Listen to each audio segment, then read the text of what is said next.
Good evening, welcome to Central News for Monday the 17th of February. I'm Hilary Entwistle. Over the weekend, the online drinking gang Nick Nominate has claimed its fourth victim in the UK.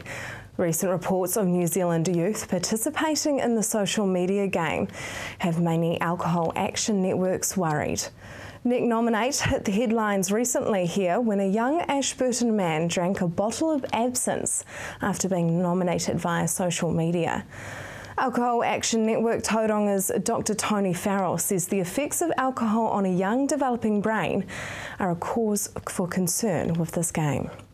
Well, the effect on a young brain is, because the brain is developing, it's more vulnerable to the effects of alcohol. So immediately you're more vulnerable to intoxication and the harms that are associated with that. And that's why a lot of young people suffer a really large amount of injury related to alcohol. But also, in particular, the brain is very plastic and it's changing all the time, actually making new nerves. And so the risk of addiction to alcohol is much greater if taken in large doses as a young person. So, and then there's actually the neurotoxic effects of alcohol, because alcohol does damage the brain. So young people are very vulnerable to brain damage from alcohol. Collectively, New Zealand children suffering from cancer undergo a total of 100,000 procedures and treatments each year. The Child Cancer Foundation supports these children and their families through this difficult time. March is their appeal month, and Darwin Hahunga, the local representative, says they are in need of volunteers to help out with the appeal. We always need volunteers, but especially in the month of March, which is our annual appeal month, we have annual street collection appeal, where we have people collecting outside supermarkets and other locations, and we also love volunteers to come along to our Mount Beach Ball event. A rapid response has been initiated by Bay of Plenty Regional Council to try and avert an algae bloom in Okawa Bay, Lake Rotoiti. Bay of Plenty Regional Council General Manager of Natural Resources, Warwick Murray, says the recent hot, still conditions have encouraged algal growth in the sheltered bay. Latest monitoring results last week have recorded a biovolume of 21 millimetres every 3 litres, and this is at a level when a health warning can be issued for recreational contact. Regular shellfish monitoring along the coast has seen paralytic shellfish poisoning, otherwise known as PSP, levels fall along part of the Bay of Plenty coastline. Medical Officer of Health, Dr Phil Shumack, says there is now no PSP concern from Pukehina eastwards. However, the current warning remains in place from Waihi Beach to the northern end of Pukehina. The Medical Officer of Health continues to advise against gathering or eating shellfish from Waihi Beach along the Bay of Plenty coast to Pukehina. The warning includes Tauranga Harbour, Makatu and Waihi estuaries, Matakana and Motiti Islands and all other islands along this coastline. The health warning applies to all bivalve shellfish, including mussels, pipi, tuatua, cockles, oysters, scallops, as well as cat's eyes, snails and kena. February is Bikewise month, and Hamilton City Council is backing it by holding an event. This year's Bikewise event aims to introduce people to cycling in Hamilton, making them feel safer on their bikes and encouraging them to enjoy cycling as a family. The Hamilton Bikewise event will take place on Sunday the 23rd of February at Claudelands Park from 11 AM to 1 PM, and entry is free. Transport Behaviour Change Coordinator Ngairi Patterson says the day is aimed to all types of cyclists, from beginners to advanced riders, so there is something for every member of the family. Now for our marine forecast for our regions. For the Waikato's west coast, northeast 10 knots easing tomorrow morning, turning early on Wednesday to a southeast 15 knots. For the Bay of Plenty, fair visibility and patchy drizzle developing late in the afternoon. Easterly rising early on Wednesday morning to 25 knots with rough seas easing early on Thursday with 15 knots. There is a moderate northeast swell developing on Wednesday. It will be easing on Thursday though. just ahead, what to put in your child's lunchbox.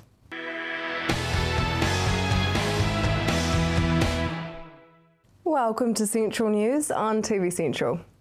Lunchboxes and what goes in them has been in the headlines lately, with supposedly healthy options found to be high in sugar. Stacey Hancock, holistic nutritionist, spoke with Anne Marie to talk creative and nutritious lunchboxes. Stacey, welcome to Central News. Research has proven that too much sugar is not good for the human body, yet the sugary processed foods keep appearing on the supermarket shelves and making their way into our children's lunchboxes.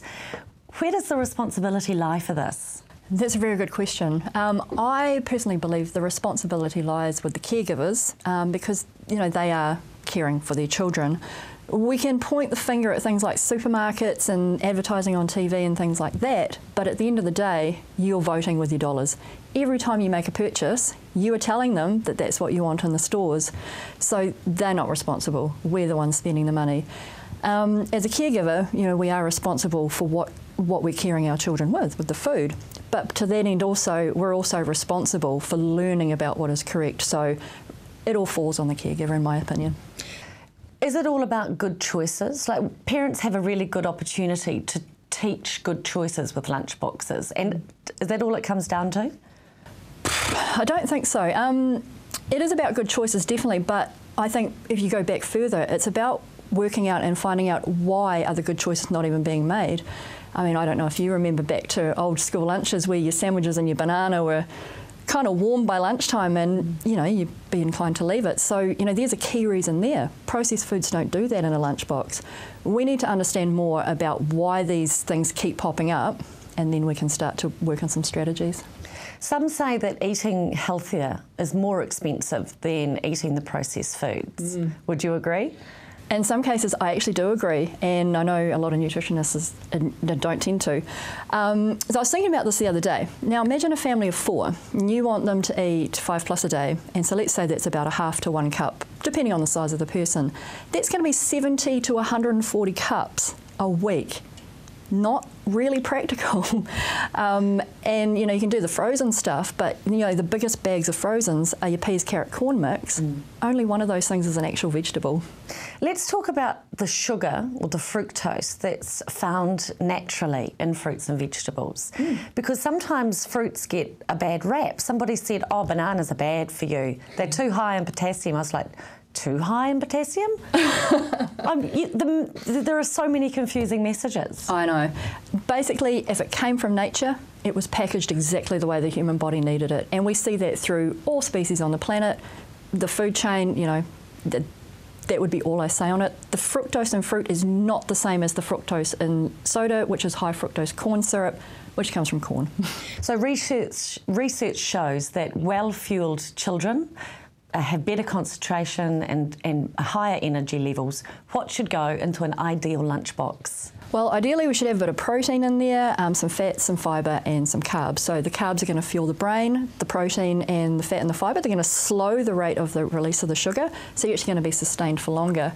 And if I can just offer an example of a friend that I had at school, she had the most amazing sandwich. It was about that big, had to be Glad wrapped to hold it together. Tofu, beetroot, sprouts, I think there might have been cheese, I'm not sure. It was amazing. I asked her for a bite every day, and that's a good, well-balanced sandwich. It was huge. Lots of veggies, protein, and whole grain bread. For further details and information about nutrition, go to staceyhancock.co.nz. For something even more unhealthy, alcohol. In November 2013, Tauranga City and Western Bay Plenty District Councils adopted the Provisional Joint Local Alcohol Policy. I spoke with Mayor Ross Patterson about what exactly the policy is. It's an expression of interest from the communities and people within the districts of both Tauranga and Western Bay on how they see the future for alcohol and the sale of alcohol in the area. And it reflects their thoughts and interests. It's there to give protection against alcohol harm and to give communities some say in the future.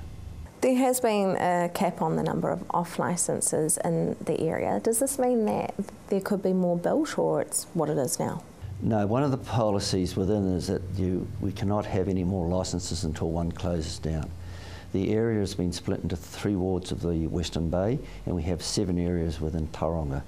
A total of 109 licences exist right now, 74 in Tauranga and 35 in the Western Bay. Those numbers are fixed, and you cannot move them out of one of the areas into another area. You can only increase within one area if somebody closes a licence down. There seem to be a lot of off licences in Greeton and the Mount. Greeton's got 16, the Mount's got 19. Will this be looked at in the future? It is being looked at. We are monitoring that. We have flexibility within the program that we can actually come back within the next 6 years and revisit. And it's just not the Greeton and Mount areas. We have something similar in Te Puke for off licences, and it is a concern of the communities about the number of off licences. In the submission process, we had 800 submissions in the pre-process, and a lot of the rural sectors and also the Mount were fairly concerned about the effects of alcohol harm and want to have a say in the future, more so than what we've got in the Central District of Tauranga. And some of those submissions were saying that they would like the off licences to be restricted? That's right. More control, shorter hours, less advertising, all those areas of concern. The one-way door policy is to be initiated in the CBD. What is the one-way door policy? The one-way door policy is a new policy for the district.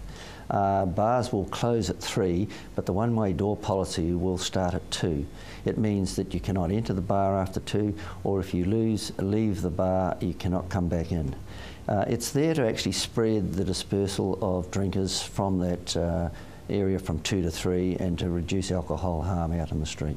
So it's just the CBD. Will that be looked at, taking it wider into the district? Yes, it is just the CBD for the one-way door policy. It is a new policy, it's been tried, and the other areas actually have earlier closing times, which gives a similar effect.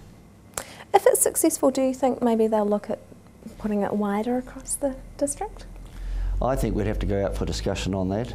The main people who are interested in the discussions is our health sector, the police and licensees, along with the public. An appeal can be made on the changes to the policy, but they close on the 24th of February at 5 p.m. Coming up after the break, we find out about the city on its feet.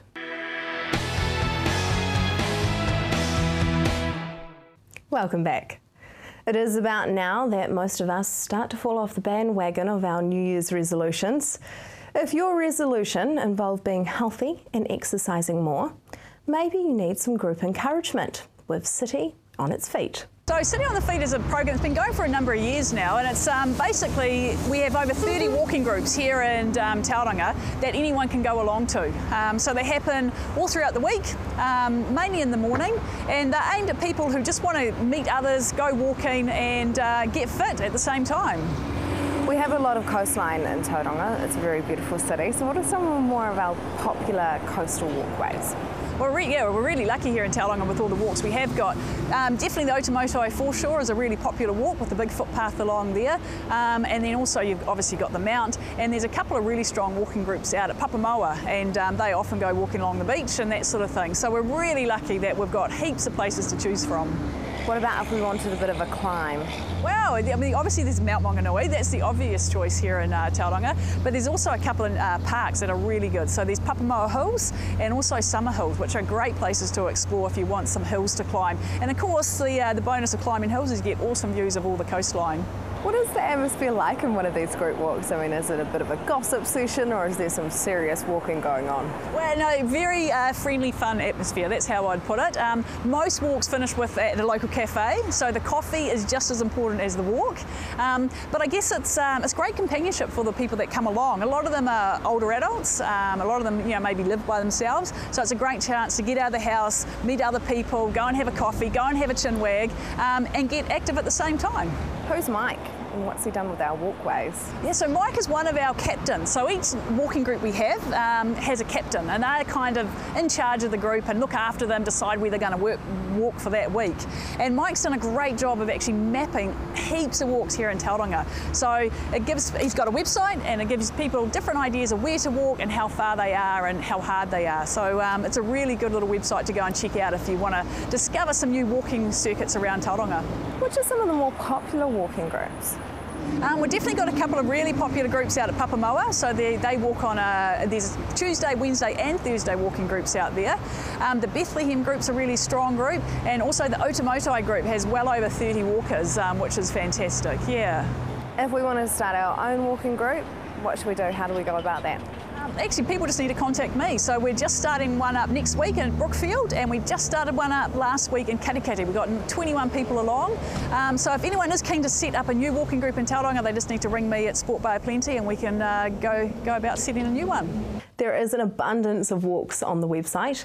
That is sportbop.co.nz/City on its Feet. Walking now to the historic village in Tauranga was once a popular tourist attraction in the 80s and 90s. Now it has been described as a ghost town. But the village has friends. We're a group of people who want to enhance the village. So that involves building maintenance of the statues and other things that are around the village, as well as some of the green spaces as well. You recently had a working bee, so what did you guys do there? Okay, the working bee actually turned into a tour of the village so that people had an understanding of the village. There's over 7 acres here of gardens, bush and historic buildings and everything else that comes with that. And we did a whole afternoon's tour so that people were familiar, and was also a chance for the people that are organising the Friends to establish what it was that people had as strengths and what they wanted to do. And when they come back next, we're actually going to be talking about the buildings. We talked about the gardens and the environment very much in the first walk around. You're looking at planting a fruit tree orchard. Yes, for quite a few years we've been wanting to plant fruit and nut trees in the village here.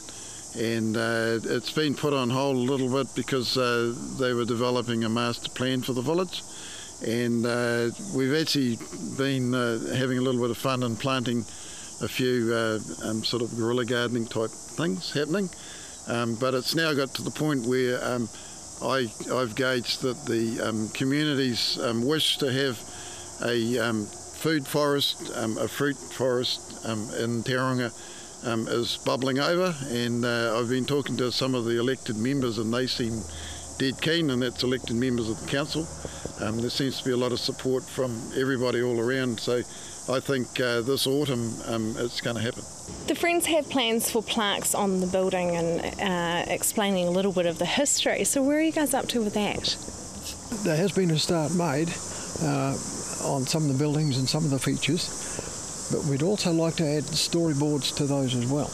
Can I help there and say that a lot of the buildings here are actually very rich in Tauranga's early history, and they all tell a story, and like there's a church behind us here that has a very deep and long story to it, which I won't go into now, and every building around us has actually got a story, and the whole village is a great story and a great place for people to come and learn about Tauranga's history. If you would like to become a friend of the village, you can visit the website villageon17, that's the number 17.co.nz. Just ahead, Alison Shanks on retirement.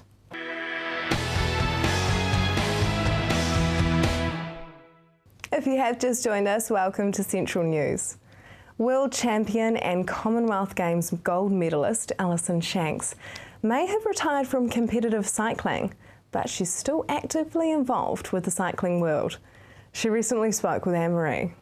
The Avantidrome Rev Cycle Festival happens in Cambridge Saturday the 22nd of February, and you play a big part in the registration the night before. Can you tell me what's happening? Yeah, it's pretty exciting. I guess we'll come and you can register for the Rev the following day, but also it's an opportunity to see inside the new Avantidrome, and it is a fantastic facility, and there's also going to be riders training on the track, so you actually get to see it all in action. The Rev Mini forms part of the festival. You're involved yet again. Tell me about it. Yeah, it's a fantastic kids event that's free for the kids. Anyone 12 and under can enter, and there's a range of distances from 2, 6 or 8 kilometres that they can do. Parents are most welcome to ride with the kids, and it's all about just getting out there and having a bit of fun, getting involved. I understand there are some prizes as incentives as well.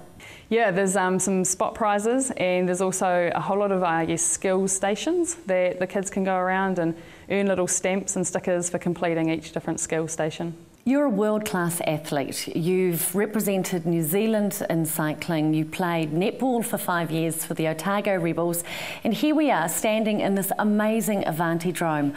What do you think this venue is going to do for Cambridge, for the Waikato, and on a bigger scale for New Zealand? Yeah, well, I think definitely the Bike NZ elite team, it's going to take, Bike NZ into a new era of cycling, and just a centralised program is going to be a massive boost. But I think on a wider scale, it's going to give, locals and just your recreational rider the chance to ride a velodrome. And I think we've seen what it has done down in Invercargill. Every single kid in Southland has ridden that velodrome. And, there's going to be opportunity for our North Island kids to come and ride a velodrome. And I think we'll see the repercussions of that, further down the track. And of course, we've got the Track National Championships here in March. Yeah, the National Track Champs are 12th to the 16th of March here, and I guess it's the first time to actually see the venue in action and see all the elite riders doing their stuff on the track. And it's going to be a really important event. I guess a lot of selections on the line for Commonwealth Games as well, so it'll be exciting. And of course, Bikewise month is February. What's your safety message? Yeah, I think it's just give cyclists space out there on the roads, and also I think cyclists just choose the roads you ride on, be sensible about whereabouts you're riding. Now for our region's weather, Hamilton, your Tuesday will have cloudy periods with a chance of the odd drizzle of rain with a northeast breeze. Your expected high is 27 and an overnight low of 17. In the smaller towns of the Waikato, Paeroa, you too will have cloudy periods with a chance of a drizzle and northeast breezes. Your expected high is 25 and an overnight low of 18. Matamata, the same for you, but your expected high is a little cooler with 23 and an overnight low of 19. Te Awamutu got again cloudy periods with a chance of a drizzly shower or two. Your expected high is 27 and an overnight low of 16. Tokoroa, 24 and 17 are your expected temperatures.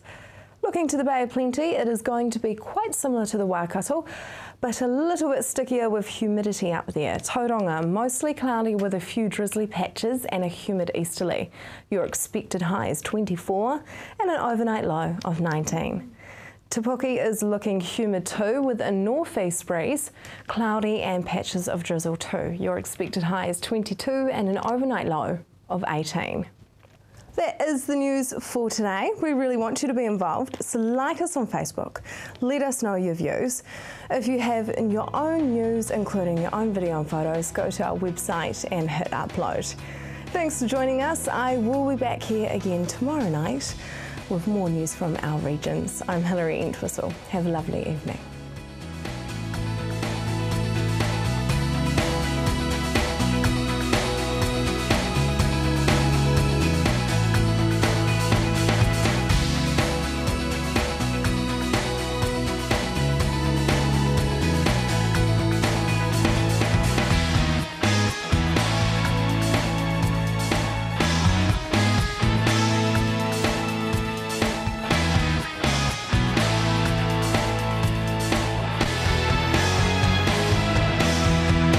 This has been an Alpha Media production, a division of Television Media Group.